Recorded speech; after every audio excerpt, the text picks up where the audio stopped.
سنان ثاني أمتو وانقارين قبني يا ربنا مع الأتقياء ولا تجعلنا مع الأشقياء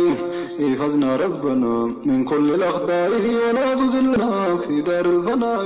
ولا تذلنا في دار الفناء لتعذبنا في دار البقاء اغفر ذنوبنا ربي يا إلهي يا غافر الذنوب واسع العطاء يا من ملكه في الأرض والسماء أنت لا تموت كلام الزناوي الذي سجناك بر العلماء بغرب البيت سمعتم والله نوال قتلهم ناسيا بالله لكن قتله الذي بالسماء الحمد لله ناصر العلماء قهي النقبي نتيسك نما دفي النقبي نتيسك نما قهي النقبي نتيسك نما جرا. بسم الله الحمد لله الصلاة والسلام على رسول الله صلى الله عليه وسلم. السلام عليكم ورحمة الله وبركاته. كقالي في كقاري وبلغن كينا خلق لمن شاهدتين ورمونيتا خلق الدنيا خيسة تركمتن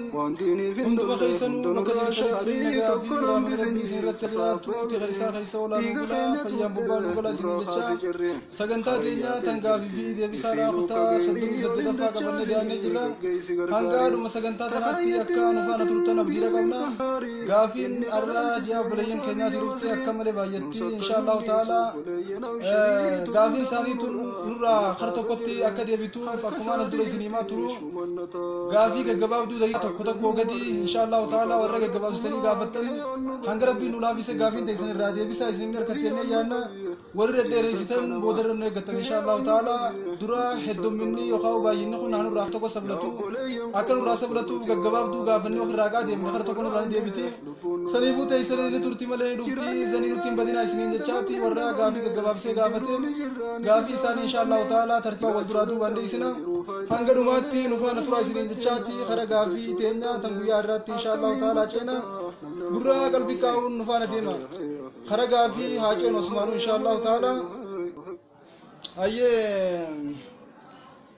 sheekh salaam taala. الحمد لله رب العالمين والعاقبة للمتقين ولا عدوان إلا على الظالمين وصلى الله على سيدنا محمد وعلى آله وصحبه أجمعين. السلام عليكم ورحمة الله وبركاته. هاي أستاذ خينا قابين الران تنا نبرة جرتو جارتين تكا أبا من يسيدا الرادوي أبا من الرادوي بود خبرة رمتي جرتي أبا من يسي خدرا سن الراحجي قروني دن ديسمو وانجو قافتم تني ترتني يتقافين دن أشرت يعني دن ديسيت تنيني أبا من يسيدا خن هنا يمو في التنديسو حال خمين جارسي سيدا خدوي سني فج قروني دن ديسي وان كان سرت الدانو باسا راجن. جارتين جارسي خدراني خدوير را أجي قروني دن ديسيين يوفيت جارسي أيامه خلاص جواب دوسر ونبران جرت. هاي قافي تانتو جينا نما ما شاء الله كنا تاجا جواب بتودي مثال نورا قال لي شاي برشيخان وملا ما تنيني رسامة تبركم ستاجا جلتن جنتا جلتني بدا إن شاء الله تعالى قافين تنياس ديبسا يو قسمتها تملي يو جلت يومنا ديريسا ولا إني قافين تيسان تنورا جرتو كملي بايتوان تيف ديبتين نمت جارسي جارتي رو تكتي خون تنكمل لارمتي جن شيخ بيتين يخيستي ويوتوكو ولي خني لما دول ديمون جرتو نخان كوني دوما هيجن أصلا نخان وانجن إخواني نمني توكو جارتي قطك ولي خني يو ولتين ديبين سيخ جيني ورساني قلتي أجما يو قرتي ولتين ديبين نخان كون إني تكس سيخ جيني إيجس ورساني قلتي أما توجتان يا يدومي يو ولد ديبين جان نخار يا ولد ديبين أراغا بابا نخان سانين جروتشو نخان سانين جرو aye niqaba uffachuun guyyaa tokko tokko guyyaa biraa dhiisuun akkamiin ilaalamaa jenna amri niqaba durra wal dhabdee ulamaa'in waminhum ba'duhum warri gartee gariin waajiba jee jira gariin gartee ulamaa'in waminhum sheekh Muhammad Nasiruddin Albani jilbaabul mar'aa irratti niqaabni sunnaadha walaakin immoo fitnaa sodaa gartee yoo uffattees gaarii قرين الرجودة علماء الحجاز ومنهم مسلمين ابن باز آل الشيخ علماء الجودون تونس فتنة والنيتشاف واجب في الراباسون كبت ور واجب جاء في الراباسون كبت ور سنة جاء yoo ka gartee nama ajnabii yoo agarin omana firraa baaftee uumaatii miti. Hayyee gaaffii itti aantu yoo ceenu mana hojjennu keessaa dubartoota lama wajji hojjannaa dubartoonni kun yeroo nan salaatuun salaatan waan ta'eef ni haasawan wayilee dhageeffatan hedduu na shaakalan ittillee firraa dubbadheen yeroo garii na hayyaman yeroo gariitti deebi'an hedduu takka na tashuushanii isaanii xiyya kun sababaa isaan bira qalbii na kutuutiif wayina irraa badaa waan jiru gaafatan. Jechuun mana tokko hojii galanii maal itti godhan akkamitti tashuushuun tun akkami? Bira ta'anii haasoo yeroo isin salaattu qoflanii waa dhageeffatanii maal jechan? Rumiin takkuma. Mushkila nama akkanaati hojii jiraachuu gaa nama gizee ati salaattu isaanii salaanne nama akkanaa kana hojii jiraachuun akkami? Yoo dhiinitti jiraate immoo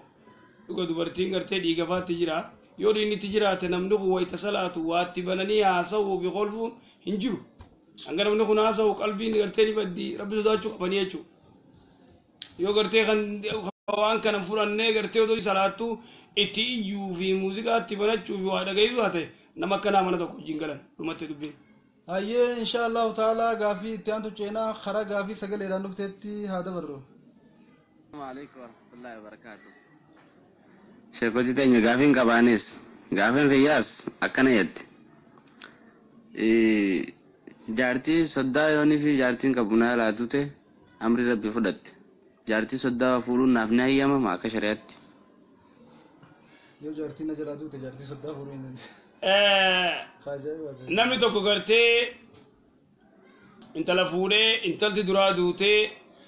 uta duraa duute haati miciyyoo duutee tun haati jaartii isaa xiqqoodhaa jennu hangasumara gartee namuma umrii ama 35 40 dhaluu dandeessu haa taatu feetu bareedduullee haa taatu